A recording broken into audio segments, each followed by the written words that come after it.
Salam saudara sekalian, apa kabar hari ini? Saya berharap kita semua tetap dalam keadaan yang baik, tetap bersukacita, tetap merindukan Tuhan dan firman-Nya. Amin. Mari kita berdoa. Tuhan, kami mau merenungkan firman-Mu, pimpin dan terangi kami, berikan damai dan sukacita dalam nama Yesus. Amin. Kita baca satu ayat dari Yeremia 29 ayat 11. Ayat ini pasti sudah sangat terkenal ya, familiar di dalam kehidupan kita. Sebab aku ini mempunyai rancangan-rancangan apa yang ada padaku mengenai kamu.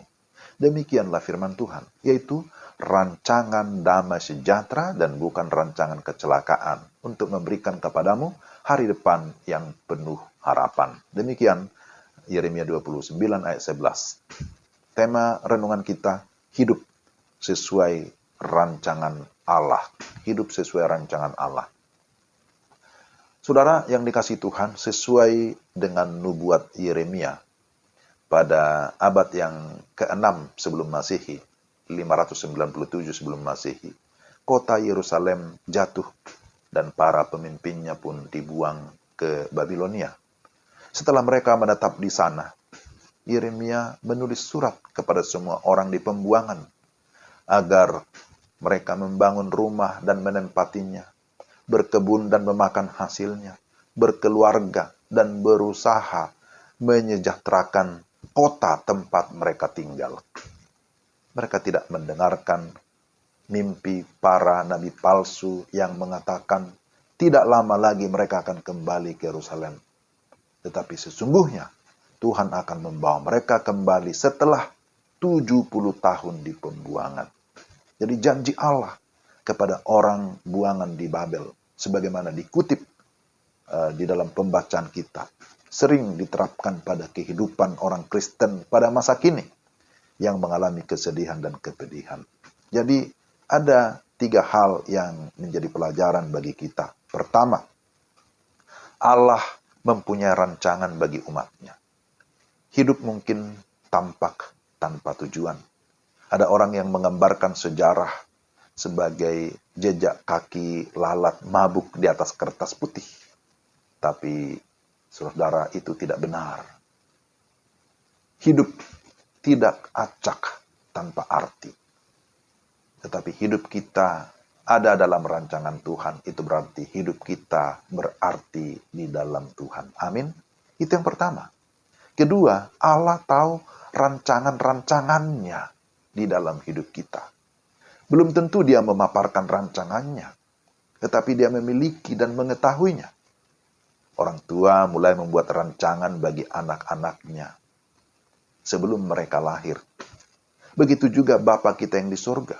Kita diajar untuk sungguh-sungguh meyakini bahwa Tuhan kita Maha Tahu, dan di dalam kemahatauannya dia sudah melihat masa depan umatnya.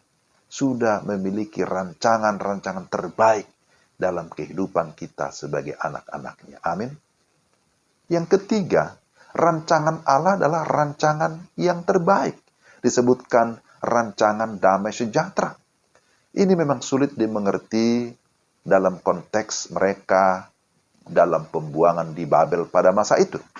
Tetapi Allah memang bertekad memberi mereka hari depan yang penuh harapan. Allah turut bekerja dalam segala sesuatu untuk mendatangkan kebaikan bagi mereka yang mengasihi Dia. Itu konfirmasi dalam Roma 8 ayat 28. Jadi saudara-saudara, hidup kita ada di dalam tangan Tuhan.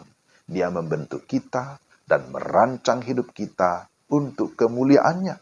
Bagian kita adalah mau mengikuti proses pembentukan Tuhan di dalam ketaatan. Selanjutnya, mari kita nantikan Tuhan berkarya, memberkati, dan memakai kita menjadi berkat bagi banyak orang. Rancangan Tuhan bagi kita adalah rancangan masa depan yang penuh harapan. Bukan rancangan kecelakaan, tapi rancangan damai sejahtera. Dan kalau Tuhan yang berjanji, Dia pasti akan menepatinya. Amin. Mari kita berdoa. Ya Tuhan, terima kasih untuk firman-Mu hari ini. Kiranya Roh Kudus menolong kami, supaya kami dapat menerima kami dapat mengerti, tapi kami juga dapat melakukan dalam hidup kami. Kami percaya bahwa Tuhan mengetahui segala sesuatu yang terbaik di dalam hidup kami. Rancangan-Mu sempurna, dan rancangan Tuhan bagi kami adalah hari depan yang penuh harapan, rancangan yang penuh dengan damai sejahtera. Terima kasih, terpujilah Engkau. Dalam nama Yesus kami berdoa. Amin. Demikianlah renungan kita hari ini. Tuhan memberkati saudara sekalian. Sampai jumpa lagi. Salam.